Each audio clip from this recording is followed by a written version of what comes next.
Valentine's life, a carefully constructed facade of modernity and detachment, shattered with the arrival of a stark black telegram. Its crisp edges, a stark contrast to the worn wood of his coffee shop table, held news of his estranged father's demise. The words were cold, formal, devoid of any warmth or personal touch, mirroring the relationship they had shared. He felt no grief, only a profound sense of unease, a premonition that this death was not an end, but a beginning, a summons back to a past he had meticulously buried. The city's hum, once a comforting blanket, now felt distant, a fading echo, as the mansion, a looming silhouette in his mind, began to assert its silent claim. He knew, with a certainty that chilled him to the bone, that the true legacy was not wealth or property, but something far older, far darker, waiting patiently in the shadows of the ancestral home. The telegram was merely the first whisper of a truth he had long denied.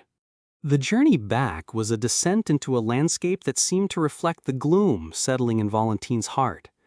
The road, narrow and winding, was flanked by skeletal trees, their twisted branches clawing at a sky the color of old lead. The air grew heavy, thick with the scent of damp earth and decaying leaves, a prelude to the mansion's embrace. His modern car, a jarring anomaly against the ancient backdrop, felt increasingly vulnerable, its sleek lines a futile defiance against the encroaching desolation. Every mile deepened the sense of abandonment, of a place forgotten by time, where only shadows and secrets thrived. The silence, broken only by the crunch of tires on gravel, was profound, a living entity that seemed to whisper warnings of what awaited him. He was returning not to a home, but to a tomb, a mausoleum of memories he had tried to outrun. The mansion loomed, a monolithic silhouette against the bruised sky, its windows like vacant eyes staring into the void. Valentine pushed open the massive oak door, the groan of ancient hinges echoing through the cavernous hall. Dust motes danced in the slivers of weak light that pierced the gloom, illuminating a grand staircase that ascended into impenetrable darkness. A chill, colder than the autumn air outside, seeped into his bones, a feeling of being watched. He turned, a flicker of movement catching his eye at the top of the staircase, a figure half hidden in the oppressive shadows, identical to his own silhouette. It was gone in an instant, a trick of the light perhaps, or a figment of his weary mind. Yet the shiver that ran down his spine was undeniably real, a cold premonition that he was not alone in this decaying monument to his family's past. The study was a mausoleum of forgotten knowledge, thick with the scent of aged paper and dust. Valentine lit a single candle, its flickering flame casting dancing shadows that distorted the familiar room into something alien and menacing. He unfolded the will, its legalistic prose cold and impersonal, a final decree from a man he barely knew. It spoke of all my heirs and the preservation of the family legacy, vague terms that offered no clarity, only a deepening sense of mystery. Then, a peculiar clause caught his eye, etched in a script that seemed to writhe on the page, "The Son who dwells in the stone." His own hand holding the document cast a shadow on the paper, a shadow that seemed to lengthen and twist, mirroring the fleeting figure he had glimpsed on the staircase, a chilling reminder of the presence that haunted these walls. The silence of the mansion was never truly silent. It was a symphony of creaks, whispers, and the subtle drag of something unseen. Valentine, flashlight in hand, followed a faint scratching sound, a delicate melody of decay that led him deeper into the house's forgotten wings. He found himself in the ruined conservatory, a skeletal glass structure overgrown with wild, thorny vines. The air was heavy with the scent of damp earth and decaying flora. A broken pane of glass, reflecting the dim light, caught his eye.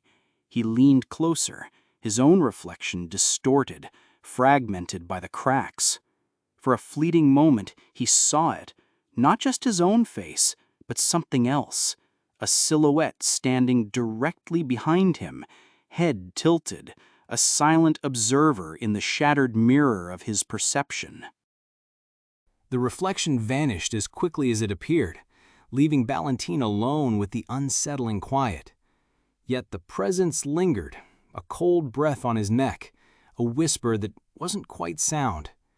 He found gifts in unexpected places, a small wooden soldier, a lost toy from his own forgotten childhood, placed carefully on his pillow.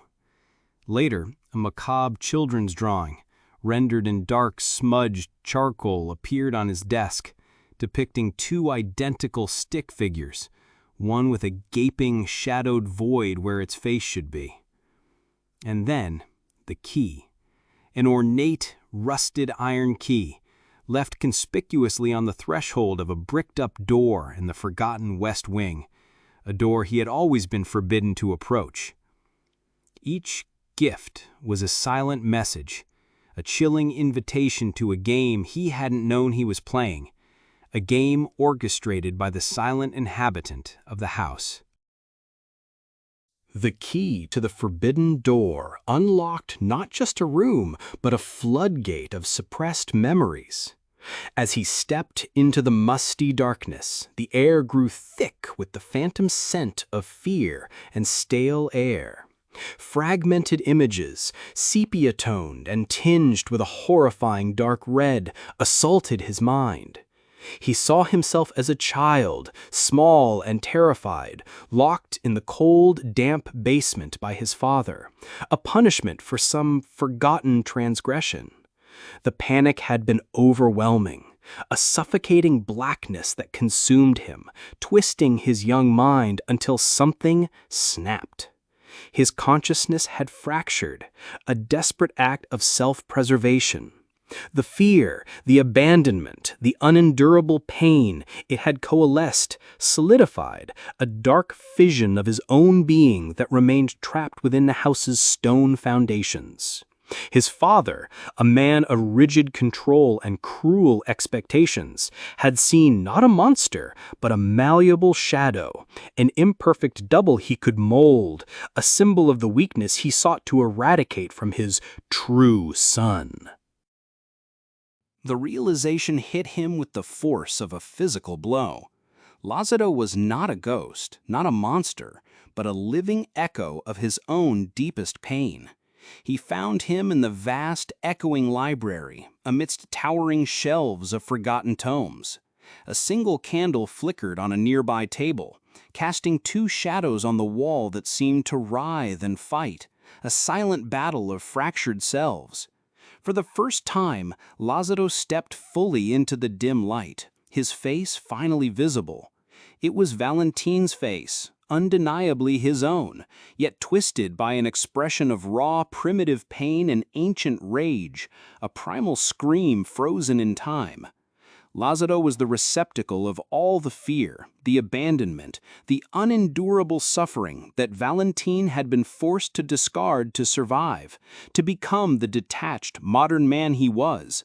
The house, he now understood, was not Lázaro's prison, but his lair, his sanctuary, the only place where his fractured essence could exist.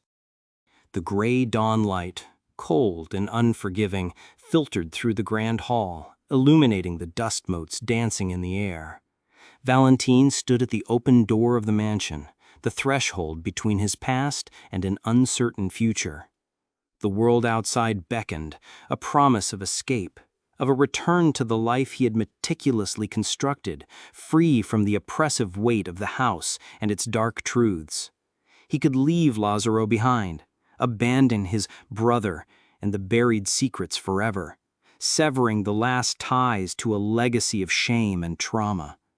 But as he looked back, Lázaro remained in the deep shadows of the grand staircase, a silent, watchful silhouette, a living testament to the part of himself he had tried to deny. The choice was stark: freedom or totality, escape or integration. To walk away was to remain incomplete, forever haunted by the shadow he had left behind. The decision, once made, felt less like a burden and more like a profound acceptance. Valentine turned from the open door, not with resignation, but with a quiet resolve. The heavy oak door of the mansion swung shut with a resounding thud, sealing them within, not as prisoners, but as guardians. The house, once a decaying monument to a toxic past, now felt different, powerful and vigilant, a living extension of their newly integrated soul. Later, as the sun set, two identical silhouettes were silhouetted against the glass of an upstairs window, their forms distinct yet unified. It was no longer just Valentine, nor merely Lazaro. They were the brothers of the eternal house, the keepers of their own complex truth, bound by a shared past and an uncertain yet unified future. The legacy of trauma would not be buried, but understood, accepted, and finally transformed.